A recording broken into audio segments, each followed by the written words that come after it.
mungkin banyak orang nggak familiar dengan rush dyeing atau mempertanyakan emang aman gitu pakai karat, emang bisa ya gitu. Tapi banyak hal yang orang nggak tahu juga kalau misalkan di pewarna tekstil yang pakai pewarna alam gitu, yang pakai pengunci. Pengunci itu buat pembangkit warna di pewarnaan, proses pewarna alam itu pakai tunjung. Nah, tunjung itu salah satunya dari ekstrak karat besi juga yang udah dibikin kayak semacam kristal gitu buat pengunci warna alam gitu. Jadi dari situ aja ya kita tahu kalau itu juga karat gitu, tapi aman aja untuk jadi pewarna alam.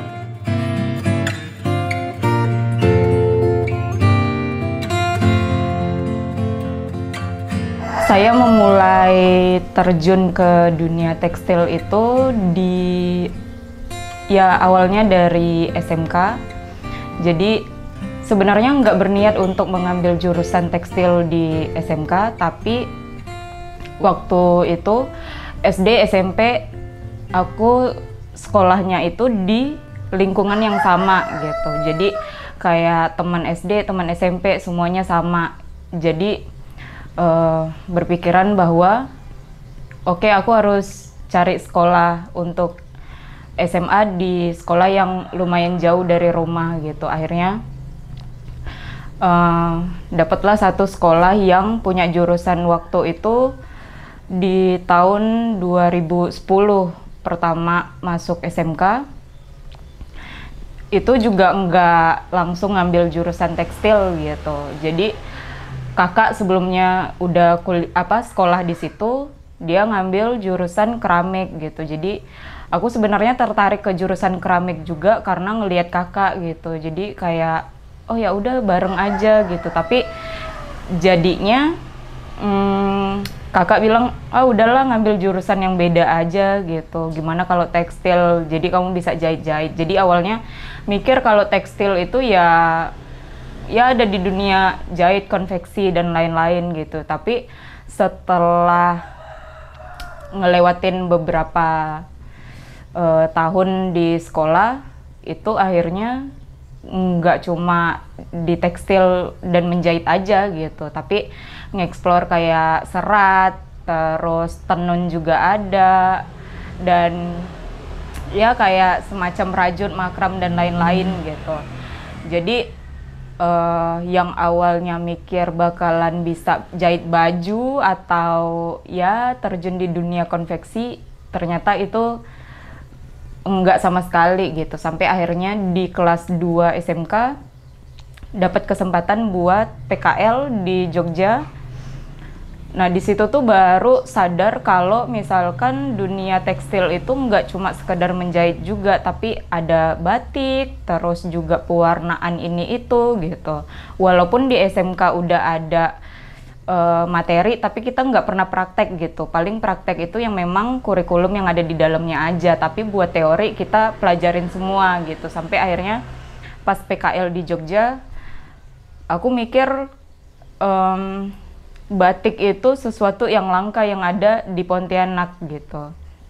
Jadi pas PKL itu kayak di PKL juga ada beberapa yang ngajar di PKL-nya itu anak isi salah satunya gitu. Jadi aku kayak di situ mikir, oh ya udah, setelah dari SMK aku bakalan kuliah di Jogja yang ngambil tekstil juga di jurusan yang sama. Aku mau memperdalamin ini gitu. Terus berlalu sampai akhirnya udah mutusin buat kuliah di Jogja. Ya meskipun banyak banget pertimbangan, tapi sampai akhirnya datang ke Jogja, daftar kuliah sendiri. Terus ya banyak pengalaman lah buat daftar kuliah, anak dari daerah terus datang ke Jogja buat kuliah gitu. Terus sampai akhirnya keterima di Kria, tapi belum ada jurusannya waktu itu. Kita ngambil jurusan itu di semester 4. Agak dilema apakah harus mempelajari hal baru lagi di kampus atau ngambil tekstil lagi gitu. Jadi setelah ngelewatin 4 semester, aku mikir kalau misalkan ngambil jurusan yang berbeda kayak lebih effort gitu untuk mempelajari sesuatu hal yang baru dari awal. Sedangkan di SMK aku udah tekstil, udah tahu basicnya, udah tahu teori ya dunia tekstil kayak gimana. Terus akhirnya ya udah mutusin penjurusan aku ngambil seni tekstil. Dan ternyata sesuatu hal yang aku sadarin setelah berjalan 1 semester ngambil jurusan tekstil, ada beberapa teori yang sama di SMK yang aku tuh nggak perlu mempelajari hal baru gitu sebenarnya. Tapi banyak mata kuliah yang lain yang itu kayak ngasih insight banyak gitu dari segi kayak apa ya? Ya dari teori-teori lah yang kita pelajarin di kuliah gitu. Tapi untuk keteknikan sendiri, tekstil di masa kuliah itu nggak jauh beda dari apa yang aku pelajarin di SMK gitu. Itu yang akhirnya ketika menuju semester akhir aku mikir kalau misalkan aku harus nemuin satu teknik yang aku nggak dapetin di kuliah gitu. Dan waktu itu di SMK juga kita banyak mempelajarin ya eco art, salah satunya yang bikin aku tertarik kayak pewarnaan alam ini itu gitu. Terus juga di kuliah aku tahu kalau misalkan ada pewarna alam tapi kita nggak praktek itu, kayak itu tuh cuma apa ya, jadi teori yang kita bisa praktekin dan kita bisa milih juga enggak gitu. Tapi yang dominannya kayak harus ada apa ya, praktek buat ngebatik gitu. Terus berawal dari situ 2014 aku mulai eksperimen cross dyeing. Waktu itu sebenarnya kayak masih belum apa ya, belum familiar lah buat orang-orang teknik apa gitu. Tapi aku sadar kalau misalkan teknik itu udah ada dan memang dipelajarin gitu dan masuk ke dalam eco art juga gitu. Dan kalau teman-teman tahu, eco art sendiri itu nggak berfokus sama bahan-bahan yang ada di alam aja gitu, tapi proses alam itu sendiri juga termasuk ke dalam eco art gitu. Dan salah satunya juga bagaimana kita memperlakukan apa ya yang ada di alam kembali ke alam gitu, itu juga salah satunya. Jadi ya kalau sekarang banyak yang bilang teknik ini masuknya eco art, tapi sebenarnya itu banyak banget yang bisa kita pelajarin. Eco art tuh kayak luas banget gitu, dan apa ya, kayak jadi satu tema yang ya banyak banget deretan di bawahnya yang itu termasuk ke dalam eco art gitu. Sampai akhirnya teknik cross dyeing itu yang jadi fokus saat ini, karena menurutku kayak apa ya, menarik aja untuk terus berproses di dalamnya gitu. Salah satunya juga teknik cross dyeing. Mungkin banyak orang nggak familiar dengan cross dyeing atau mempertanyakan emang aman gitu pakai karat, emang bisa ya gitu. Tapi banyak hal yang orang nggak tahu juga kalau misalkan di pewarna tekstil yang pakai apa ya, pewarna alam gitu, yang pakai pengunci itu buat pembangkit warna di pewarnaan, proses pewarna alam itu pakai tunjung. Nah tunjung itu apa ya, salah satunya dari ekstrak karat besi juga yang udah apa ya, dibikin kayak semacam kristal gitu buat pengunci warna alam gitu. Jadi menurutku dari situ aja ya kita tahu kalau itu juga karat gitu, tapi aman aja untuk jadi pewarna alam gitu. Kenapa enggak karat? Terus juga melalui berbagai proses kemudian ya itu pewarna alam juga gitu, walaupun prosesnya cukup panjang, cuma itu aman gitu. Apakah itu mau dijadiin sebagai bahan sandang atau itu mau dijadiin sebuah karya, atau ya dengan prosesnya itu aman sebenarnya gitu. Cuma memang ada beberapa tahapan proses yang memang harus kayak ya safety lah untuk diri kita sendiri, kayak pakai sarung tangan, harus pakai ini, pakai itu gitu. Jadi ya teknik rush dyeing itu menurutku sangat menarik untuk terus diproses gitu. Mungkin belum banyak orang yang pakai, tapi aku sendiri kayak ngerasa ketika proses itu berjalan, kayak ada semacam kejutan-kejutan gitu ketika membuka kain yang setelah ditransfer karat ke kainnya, kemudian dibuka dan diproses gitu. Kayak ada apa ya, kayak ada kesenangan sendiri yang akhirnya buat aku kayak, oh ya udah, aku bakalan terus eksperimen di bidang ini, bikin sesuatu karya dari proses ini gitu.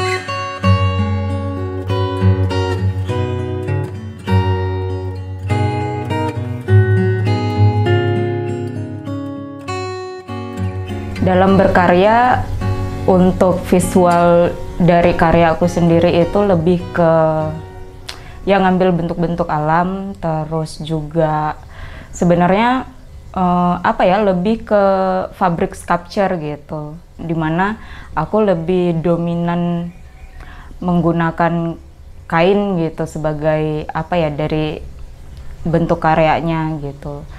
Seperti teman-teman tahu juga, salah satu karya yang ada di Binel itu lebih dominan kain gitu, yang aku bentuk dan aku jahit buat jadi satu karya gitu. Nggak tahu kenapa ngeliat apa ya, dunia tekstil itu menurutku terlalu apa ya, repetitif gitu, yang ya bahan tekstil yang orang tahu ya mungkin dijadiin baju atau ya dijadiin produk yang lain lalala gitu, tapi untuk dijadikan patung atau karya dalam bentuk visual instalasi itu mungkin ada sebelumnya, tapi nggak terlalu banyak gitu, dan mungkin juga nggak sepenuhnya menggunakan tekstil sebagai media dalam berkarya, tapi itu di-mix lagi dengan bahan-bahan yang lainnya. Jadi di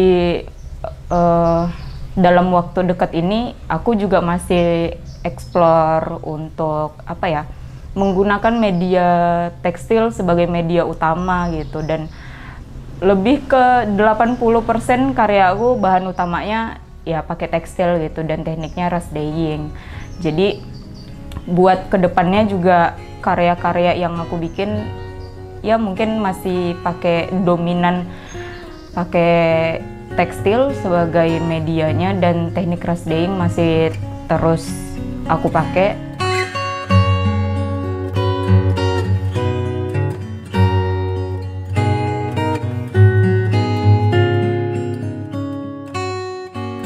Awalnya mungkin aku kayak kurang pede gitu, dan apa ya, untuk teknik rush dyeing yang belum familiar ya orang banyak tahu gitu.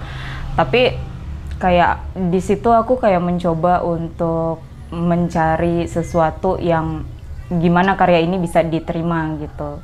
Mungkin kayak ya seperti yang tadi aku bilang, kayak banyak banget yang meragukan gitu, terus banyak banget yang kayak apa ya,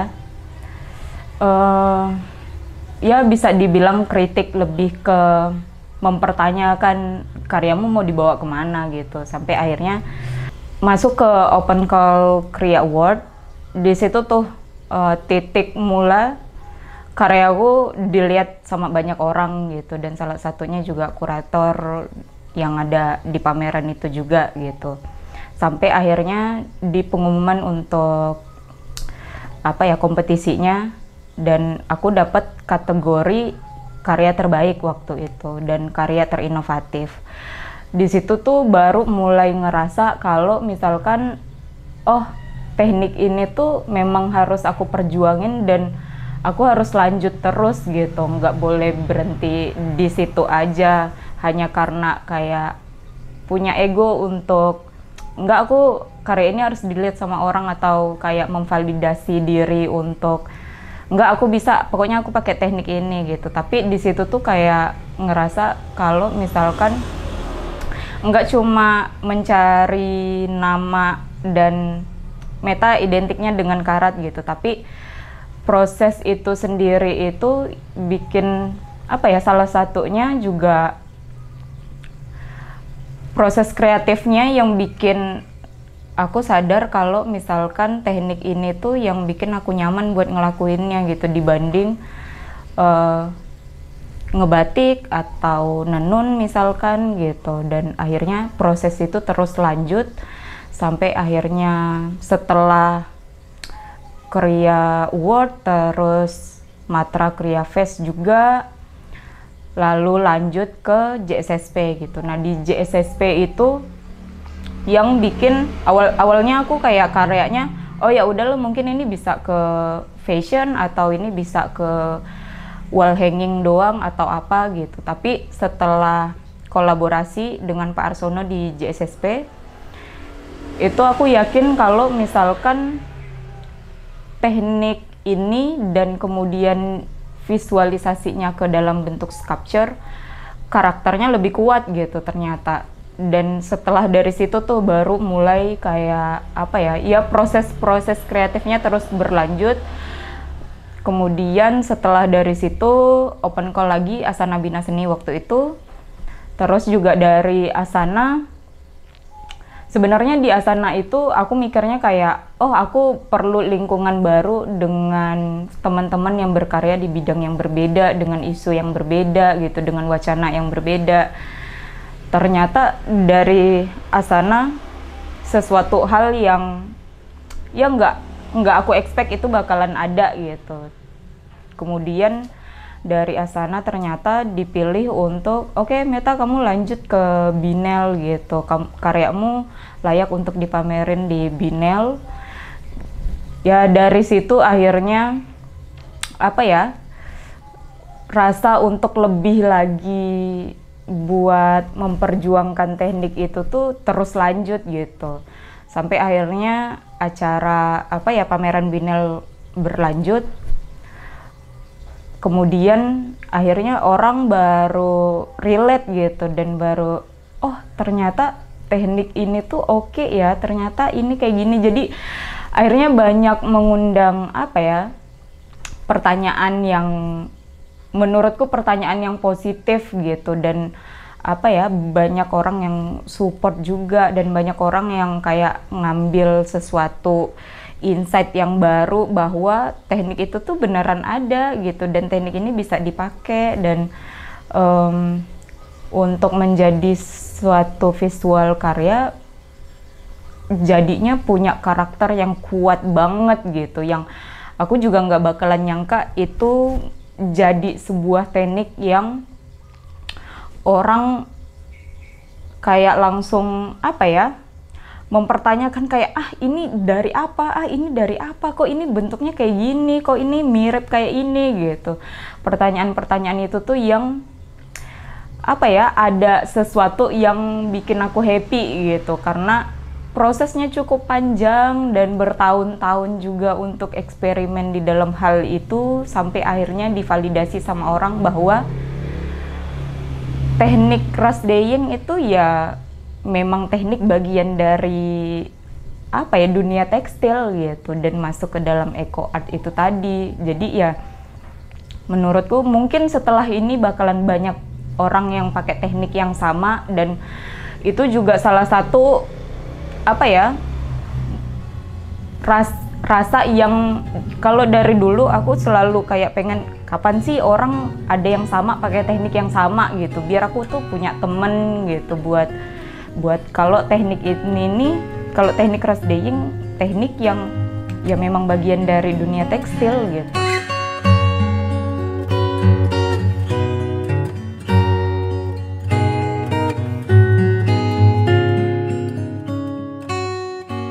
Setelah dari Binel, itu aku masih ngikutin beberapa pameran tahun lalu. Terus sekarang aku lagi pameran di Artina Sarina. Jadi ya kemarin itu undangan untuk pameran di sana, kayak ya sebuah kehormatan lah buat aku yang diundang untuk mengisi pameran, dan salah satunya aku yang diundang. Terus juga apa ya, belum pernah mamerin karya di luar Jogja, tapi itu hal yang pertama yang menurutku kayak banyak banget pengalaman yang aku dapat di sana gitu. Jadi awalnya diundang di bulan Oktober tahun lalu, terus juga apa ya, proses bikin karyanya sampai akhirnya pameran di bulan Desember dan sampai Februari ini gitu. Jadi ya menurutku yang seniman-seniman yang pameran di sana juga kayak apa ya, orang-orang yang aku idolakan sebetulnya gitu, dan aku bagian di dalamnya. Cukup bangga dan apa ya, jadi satu semangat buat kedepannya. Aku ternyata apa ya, dari pengalaman-pengalaman sebelumnya, mulai dari proses orang yang nggak tahu Rasdaying itu apa, sampai akhirnya orang ngerti dan kenal aku sebagai seniman fabrik sculpture dan lain-lain gitu, terus diundang ke beberapa pameran. Itu yang jadinya alasan buat terus proses di dunia ini gitu.